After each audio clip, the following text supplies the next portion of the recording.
एक बार एक गांव में एक बूढ़ा रहता था जिसका नाम था रमेश। वह तरह तरह के पापड़ बनाकर बेचता था। रमेश का स्वभाव बहुत ही मददगार और अच्छा था। उस गांव में कोई पापड़ वाला नहीं था। कुछ ही दिनों में रमेश का व्यापार बढ़ने लगा और कुछ दिनों बाद उसने अपने घर के बाहर एक नई दुकान लगाई, जहां से वह पापड़ बेचने लगा। रोज की तरह रमेश अपनी दुकान में पापड़ बेच रहा था जब वहाँ पर एक विकास नाम का व्यक्ति आया। एक पापड़ का पैकेट कितने का है? एक पैकेट 10 रुपए का है बेटा।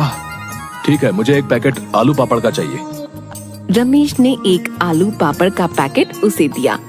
विकास ने रमेश को 20 रुपए दिए और रमेश ने 20 रुपए अपने गल्ले में रखे और रमेश ने विकास को 10 रुपए वापस किए। विकास ने देखा रमेश का गल्ला पैसों से भरा है। रमेश के गल्ले में बहुत पैसे हैं। किसी तरह मुझे उस गल्ले में से पैसे निकालने होंगे, लेकिन कैसे? विकास ने सोचा कि मैं रमेश से पानी मांगता हूँ। रमेश गल्ला खुला छोड़कर विकास के लिए पानी लेने गया। रमेश के आने से पहले मुझे उस गल्ले में से पैसे निकालने होंगे।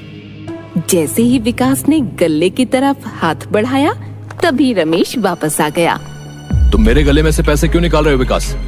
कुछ देर तक उन दोनों में बहस चली और रमेश ने कहा, पंचायत तय करेगी यह पैसे किसके हैं। अब मुझे पंचायत में बताना पड़ेगा कि ये मेरे पैसे हैं। विकास अभी छोटा है और अगर पूरी पंचायत के सामने गलत साबित हुआ तो उसके लिए अच्छा नहीं होगा। वो अपनी गलतियों से खुद सीख जाएगा। अगर तुम्हें लगता है ये पैसे तुम्हारे हैं तो तुम रख लो, मुझे कोई बहस नहीं करनी है। विकास यह सुनकर बहुत खुश हुआ और वहाँ से चला गया।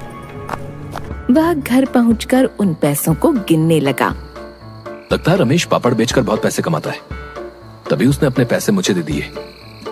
मैं भी पापड़ बनाकर बेचूंगा।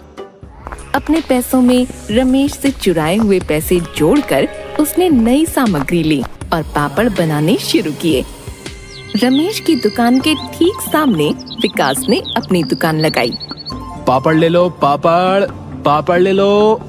रमेश ने देखा कि इसने मेरे पैसों से अपनी दुकान मेरी दुकान के ठीक सामने लगाई है, लेकिन फिर भी जो रमेश के ग्राहक थे वह उसी से पापड़ लेते थे, न कि विकास से, क्योंकि विकास एक नया व्यापारी था। लोग उसकी दुकान से पापड़ नहीं ले रहे थे और इसके चलते पापड़ रखे रखे खराब होने लगे। विकास बहुत दुखी हो गया था। मेरे बनाए हुए पापड़ खराब हो रहे हैं, इन्हें कौन खरीदेगा? ऐसा बहुत दिनों तक चलता रहा और विकास का व्यापार बंद हो गया। विकास के पास खाने के लिए भी पैसे नहीं थे। वह दुख में सारा दिन दुकान पर ही बैठा रहता था। रमेश यह सब देख रहा था। रमेश से विकास का दुख देखा नहीं गया और वह उसकी दुकान पर गया। विकास ने रमेश को देखकर भी अनदेखा किया। विकास, तुम क्यों दुखी हो? तुम पापड़ की पनिया बदल क्यों नहीं रहे हो? विकास ने रमेश को पूरी बात बताई। विकास, चिंता मत करो, इस बार जैसे मैं बताऊंगा वैसे ही पापड़ बनाना। मैं तुम्हें पापड़ की सामग्री खरीदने के पैसे भी दूंगा और जब तुम्हारा व्यापार चलने लगेगा तब तुम मेरे पैसे वापस लौटा देना। मैंने आपके पैसे चुराए, आपकी दुकान के सामने अपनी दुकान लगाई और आप फिर भी मेरी मदद कर रहे हैं। मैं ऐसा बर्ताव दोबारा फिर कभी नहीं करूंगा। जैसा रमेश ने बताया, विकास ने वैसा ही किया और जल्द ही उसका व्यापार बढ़ने लगा। विकास ने रमेश के सारे पैसे वापस लौटा दिए। अब हर काम ईमानदारी से करना विकास। आपकी अच्छाई के कारण आज मैं अच्छे से व्यापार कर पा रहा हूँ। आज से मैं आपकी मदद करूंगा और आसपास के गांव में भी पापड़ प्रसिद्ध कर दूंगा। रमेश ने विकास की बात मानी और पापड़ आसपास के गांव में बहुत प्रसिद्ध हुए।